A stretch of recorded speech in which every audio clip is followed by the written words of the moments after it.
Hi, everyone. Welcome back to the YOUnify podcast. My name is Brandyn Keating. I'm the co-founder and CEO of YOUnify, a nonprofit organization helping you flourish and thrive. And I'm also the host of our podcast.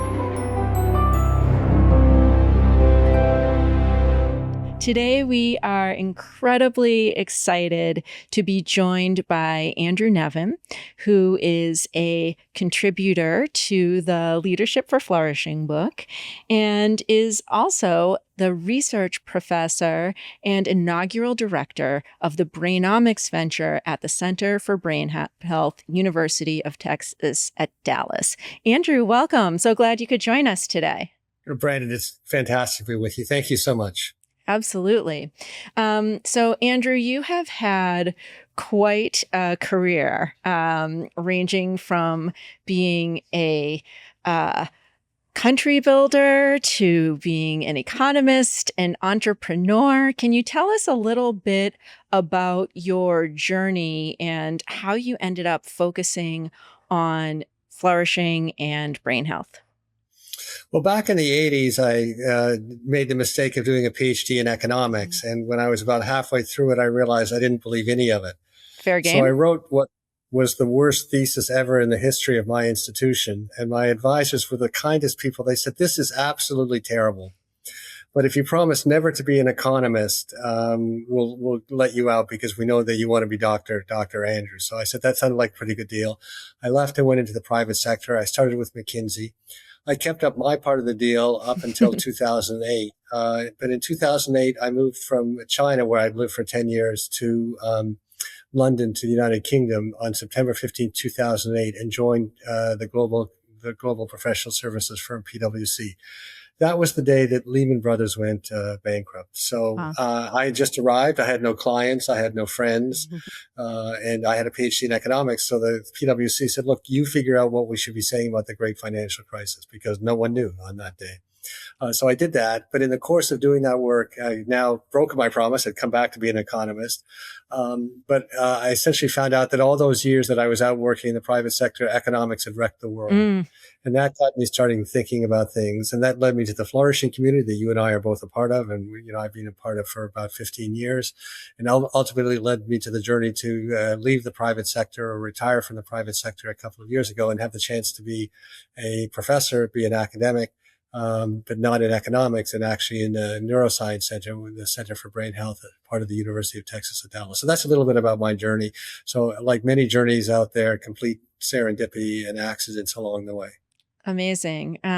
So tell me a little bit about what young Andrew was like, and maybe how you became you. Yeah. Well, I mean, one of these people. I grew up in quite modest circumstances in a small town in Canada, or a medium-sized town in Canada. And I was just very lucky. I did well at school. One of the things that my great famous neuroscientist friend Ian Robertson always talks about is confidence begets confidence, and success begets success. So I had a little bit of success and some more success, and I ended up going to the right schools and the right scholarships. But I also came of age when globalization was happening. And, I'm one of those people who feels I'm quite negative on globalization and the impacts, but I'm one of these people who personally benefited from it. It allowed me to live in China for 10 years. It allowed me to go to school, to university in 3 different countries. I lived in Africa in fact, I've lived a quarter of my working life in Europe, a quarter in Asia, a quarter in North America, and a quarter in Africa, which is a great privilege. So I've benefited from all of that. But the young Andrew was still drinking the Kool-Aid from the kind of neoliberal revolution of the 80s and 90s that said that the purpose of a corporation was to maximize profit. So I'm quite embarrassed about having those beliefs when I was younger. I worked very hard and in a way that didn't treat my brain very well when I was at McKinsey, and subsequently worked at a bank and did some other things. So it's been a long, circuitous journey to kind of take what I think is a better view of the world, thinking about flourishing, thinking about brain health. But I finally got there in the end in my 60s. My goodness, what a journey. And yeah, what an extraordinary experience to live within all of those different cultures. I can imagine that must have shaped you in many different ways. Well, it's just, I mean, it's an incredible experience to have so many vantage points. I mean, so I have the geographical vantage points. I have 3 Jewish children. My wife is of Indian descent. When I played these roles in different countries, it was a different roles. I ran some hospitals. I've done some private equity. I've been an angel investor, a nation builder, a public intellectual. And I've done consulting, which I'm not necessarily very proud of, but when you have all those vantage points geographically, all the people you've interconnected with, all the different roles that you played, yeah, it's an immense privilege. And as I said, I started out in very modest circumstances in a small town. So it's been just extraordinary. People always, sometimes, not always, but sometimes ask me, what's the key to your success? And I have to be honest with them and say, I was simply lucky. There was nothing particularly special about me. It was just being in the right place, the right time, and having a little bit of luck. And as I mentioned about Professor Robertson's views on confidence and success, success often begets success in a way that is sadly not really fair in the world. But I've been very lucky all my life. And so, what is one thing maybe that in your own life that you might be struggling with related to flourishing right now, and something that is helping you flourish and thrive? Well, I mean, I work at a neuroscience center that focuses on brain health, and the things that I've struggled with, I've found, it's been immensely helpful for me now to become a professor at a place surrounded by neuroscientists, thinking not about brain disease and brain decline, but how to have the best brain year next year. Hmm. And so I'll give you, one specific thing that it was kind of something I did for a while, maybe for 15 years, but has really accelerated now that I've joined the Center for Brain Health. One of the things, maybe the core thing, the number one thing that impacts brain health is your connectedness to people and purpose. And, this is coming out in the literature, the popular literature, the academic literature in so many ways. But you need to be connected to people. You need to be connected to purpose. I mean, the loneliness epidemic, I think, is the most grave problem that our society faces, global society faces.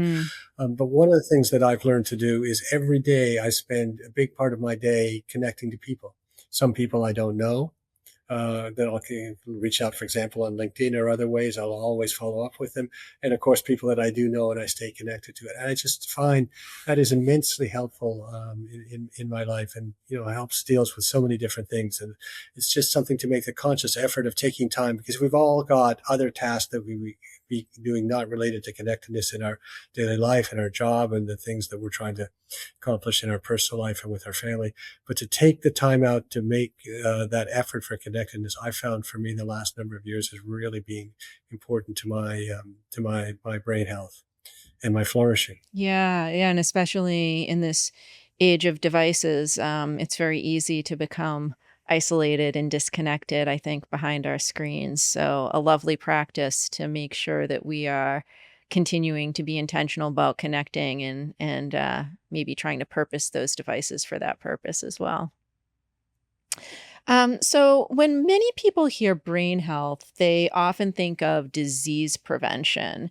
And I'm wondering if you could share a little bit about how you define brain health in a flourishing context, for everyone in every stage of life. Well, let me start off by saying I'm at the Center of Brain Health, as I said, at the University of Texas at Dallas. Hmm. The Center of Brain Health started in 1999. It was founded by a remarkable woman, Dr. Sandy Chapman, neurologist, who really created the concept of brain health. And as you said, most people, when you say brain health, they initially think about disease and decline. The important thing from brain health, from our perspective, and now from the world's perspective, is brain health is not a question about decline. Brain health is defined as your ability to thrive in your context. Mm. And what gives you that ability to thrive is your brain functioning well, performing well. And there are 3 major domains for that, or 3 major dimensions. I mean, one is cognition. I mean, how your brain functions in terms of what we would call integrated reasoning or executive function, innovation, synthesizing complex information. Hmm. The second dimension on this is what the term we use is emotional balance, of which mental health that we all think about is kind of a subset of that, but that encompasses things like being able to cope with your daily life, with resilience, being able to take a perspective on issues, and being balanced emotionally. That's why we call it emotional balance. Hmm.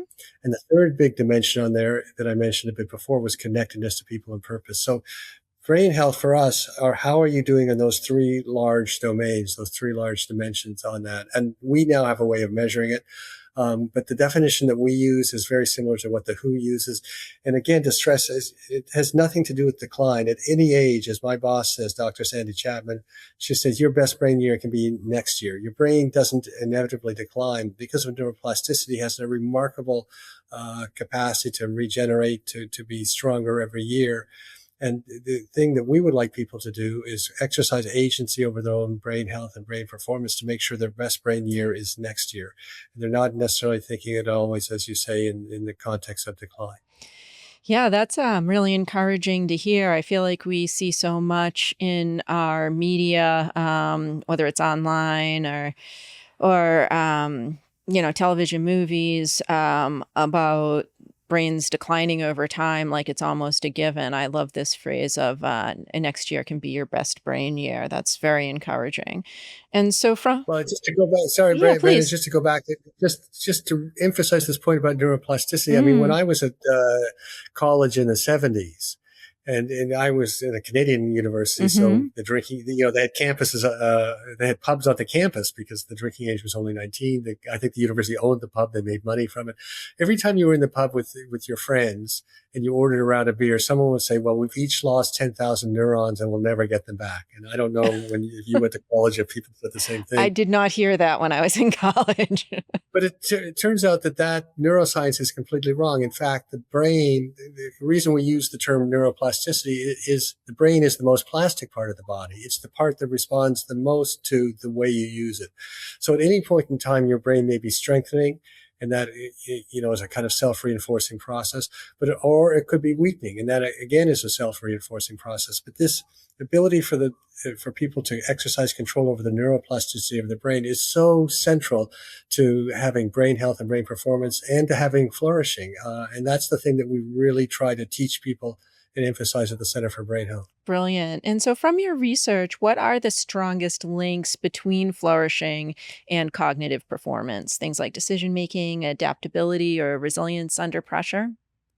Well, I think all of those. I mean, what we basically, the reason we're so intent on connecting more with the flourishing community, we actually had Matthew Lee and Byron Johnson, who are leaders of the Global Flourishing Project at the Center for Brain Health on Friday, January the 15th, hmm 16th, is because we want to make this connection. The more we look at the brain health concept and the overlap with flourishing, it's almost complete in a way. And the way I've thought about it for a number of years, if flourishing is the objective, and all of us in the flourishing community, that's what we want to see. We want to see widespread or universally human flourishing. If flourishing is the objective, then brain health, brain performance is essentially the means.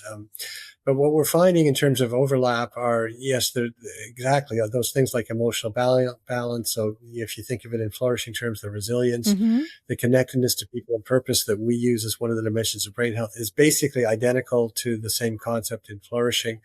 Where we differ a little bit is we focus a lot, as you mentioned, on the cognition or the ability to think clearly, the executive function. hmm But we think of the strong executive function, strong ability to synthesize, integrate reasoning, innovation as basically tools that you need to be able to flourish better. I mean, someone who's able to make better decisions in life is going to be more likely to flourish in their context. Someone who's able to integrate information, synthesize information better is more likely to be able to flourish. So those are the connections we see between flourishing and the brain health concepts. And one of the things we're discussing with the flourishing community is to see if we can combine our research. So at our institution, we actually are very focused on not just the psychometric measures of brain health, so whether you're able to solve cognitive problems or how connected you are to people, hmm but we're trying to link that to the biomarkers because, after all, the brain is a physical organ.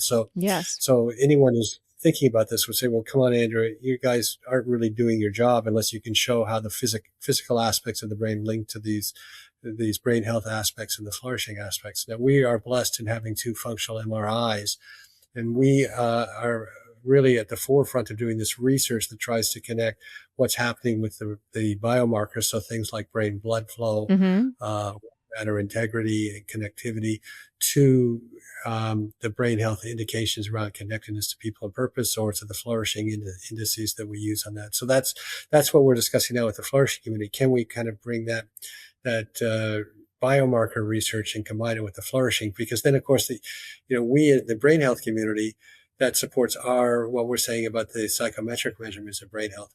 But it would also support the psychometrics of flourishing if we could say, actually, the people that flourish more are also showing structurally in their brain, functionally in their brain, they're having, like, for example, the brain blood flow, increased brain blood flow, that would be an indication that the brain is actually stronger, and that's supporting the increased flourishing.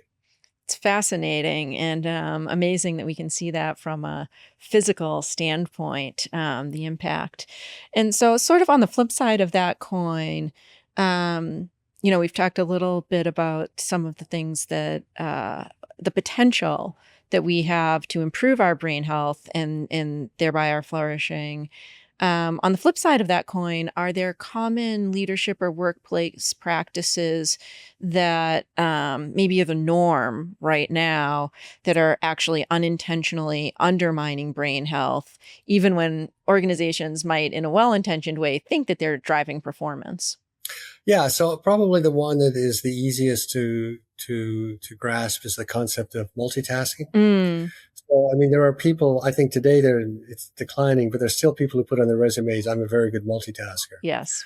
Well, what neuroscience has shown, and we've been part of that demonstration, is the brain actually is not designed to multitask. So let me take a step back. What are we trying to do on the neuroscience side? We're trying to understand how the brain is constructed and functions so that you can use your brain in the best possible way to accomplish what you want to in life, to thrive or flourish in life. Mm-hmm. So you need to understand the neuroscience. So now you come along with a concept that says, oh, we're going to be more efficient if we multitask.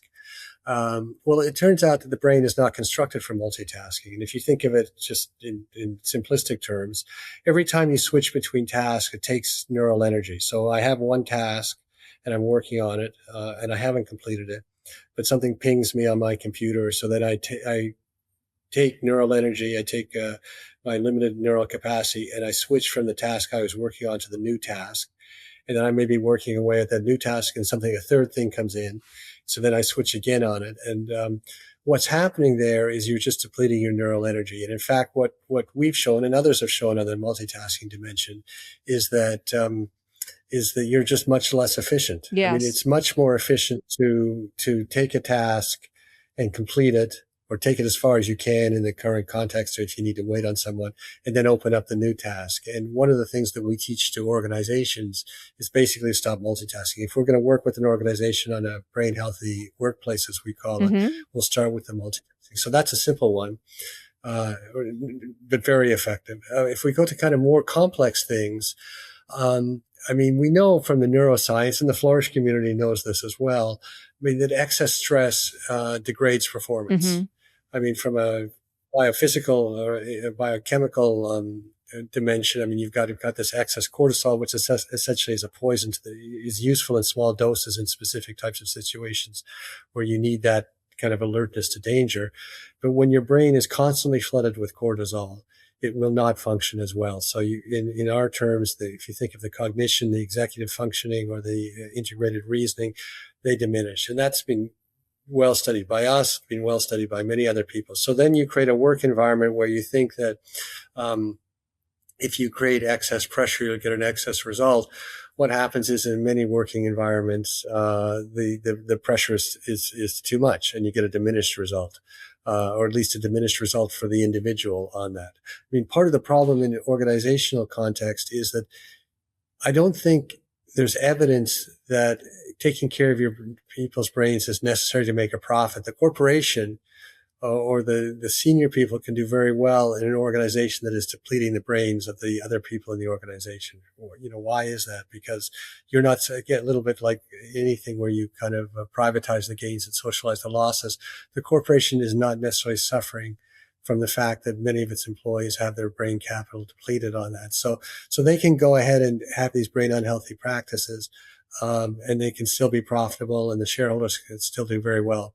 But they've essentially extracted the brain capital or brain health from many of the employees, in some cases their customers, to be able to do that. But so the multitasking is an issue. The general idea of kind of the excess stress in an organization is another issue. So these are things that we're starting in the flourishing community. Of course, We're trying to make the case that organization organized by its leaders to allow everyone to flourish is going to be more effective. But it will be more effective in a flourishing context. But as I said, I don't think it's necessarily the case that it's more effective in producing profitability for the owners, which is really how many decisions continue to be made. So let's shift to your chapter in the Leadership for Flourishing book. You reframe competition in that chapter as competing for flourishing.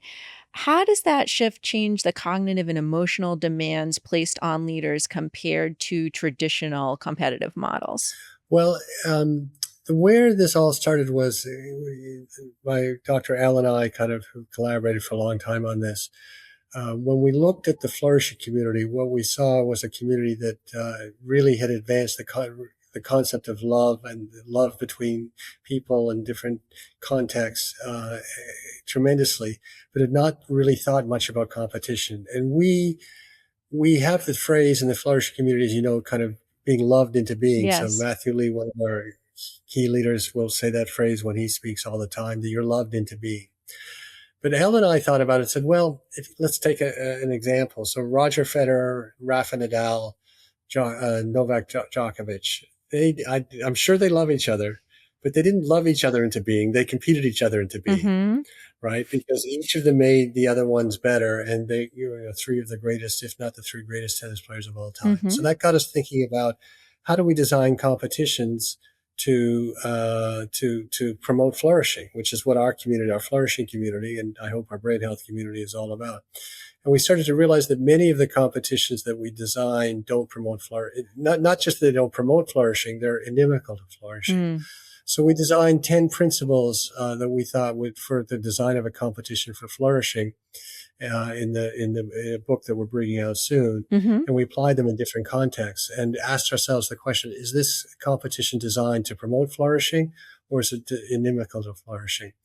And, we're not going to repeat the 10 principles here. I hope people have a look at the book. Yeah. But, things that are obviously important are the competition has to benefit everyone. You can't have people, in a sense, destroyed by the competition on that. You don't want to set up a competition where there's only one or two winners. I mean, there are winners and losers, but you want the losers to also, develop as human beings, develop their capacity for flourishing to do that. So we then applied this rubric against different sorts of competitions, and some competitions are great. So one example that we really like to cite is in the United Kingdom, you can watch the Great British Bake Off. Yes. So this is a baking competition, but it's done in such a way that everyone is a winner, particularly when the kids come on, the way they compete, the just kind of fearlessness of it, the joy that they have in cooking, they don't get upset by making mistakes or having disasters. They support each other through the competition. There is a winner at the end,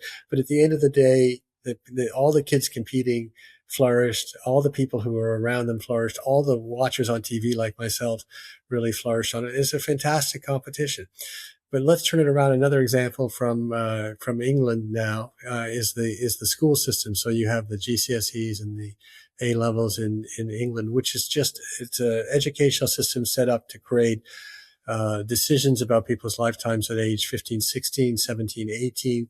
It's highly stressful for students, causes a lot of mental anguish, depression in the United Kingdom. It sets these career paths that aren't necessarily optimal for society from a economic viewpoint or what people want to do, puts people into rigid systems.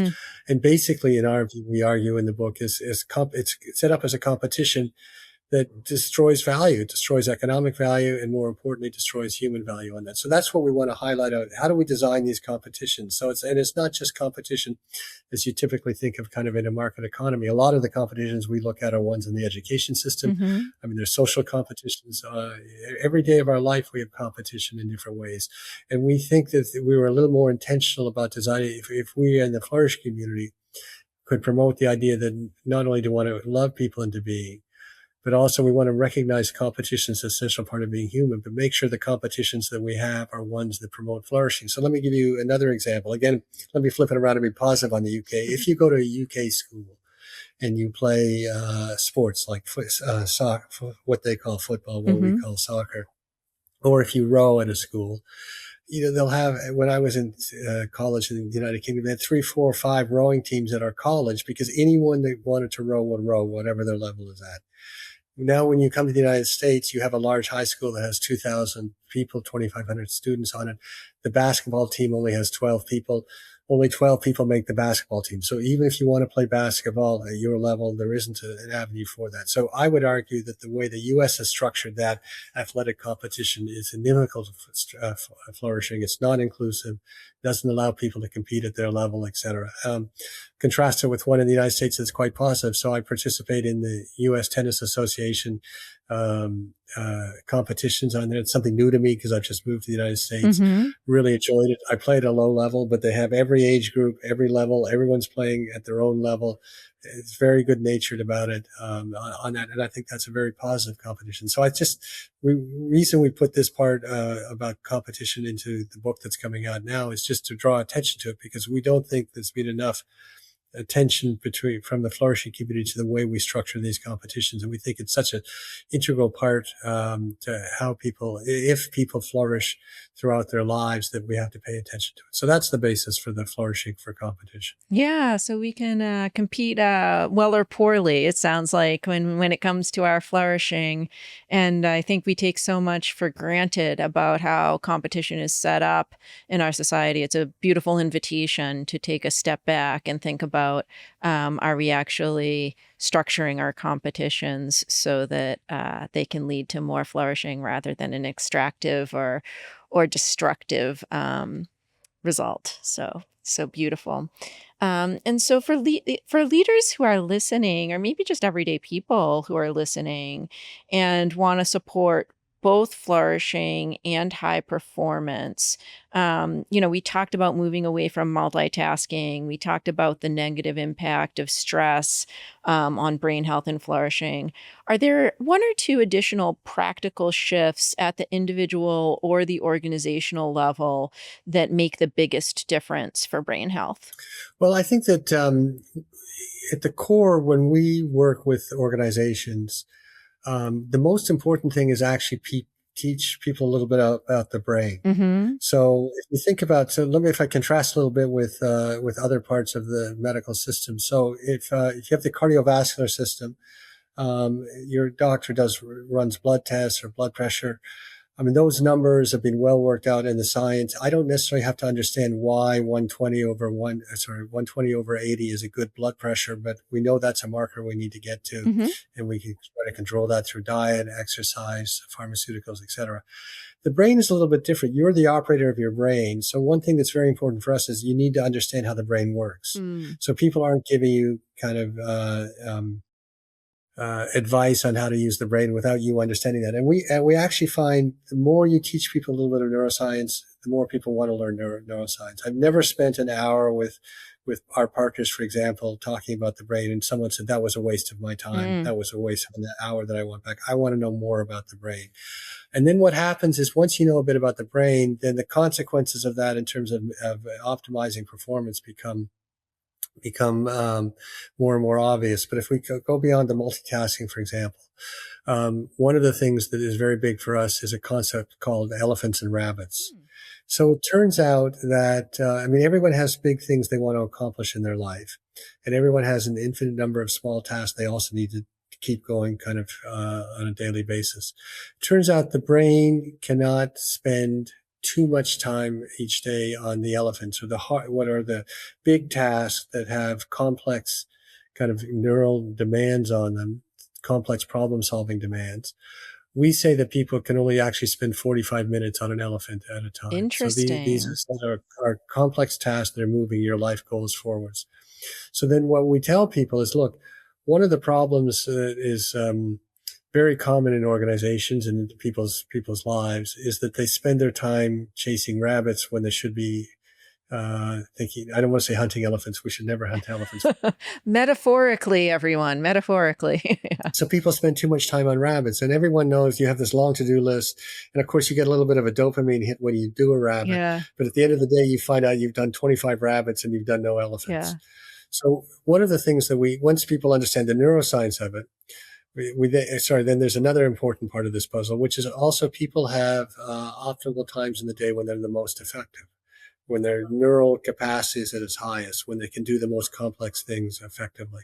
And for most people, that tends to be the morning. I mean, if you actually survey people, you'll find out most people between 9:30 to 11:30 do their best work. But there's some people who get up at 6 a.m. and do their best work. There are other people who are wired as night owls and 10 p.m. to midnight to do their best work. But almost everyone knows when they do their best work. So then the consequence of all this is you should organize your work so that you're doing your elephants at your prime time. Brilliant. So there's at least two parts to that. One is you have to know what your elephants are. What are you trying to accomplish that's big? And then you block that time out in your prime time with no other distractions to make sure you actually work the elephant. So at the end of the day, you can say, I worked on 2 elephants today for 45 minutes. I did, one between 9:15 and 10 a.m. That was my prime time. I have another block of prime time at 4 to 4:45 or 4 to 5 o'clock. I did the other one. And then all the other, rabbits kind of got situated around those. But the prime time things, the elephant tasks, your phone was, basically switched off. Your notifications were switched off on that. The other consequence in an organizational sense is if most people's prime time to accomplish complex tasks is between 9:30 and 11:30, the last thing you want to do is have meetings at that time when people use their prime time not that meetings aren't important, but in a suboptimal way. So useful. Andrew, actually, our time has absolutely flown by. So we do need to wrap up, but can you share with people the name of the book and for people the new book that's coming out, and for people who are inspired, who want to connect with you further, what's the best way to connect with the work that you're doing?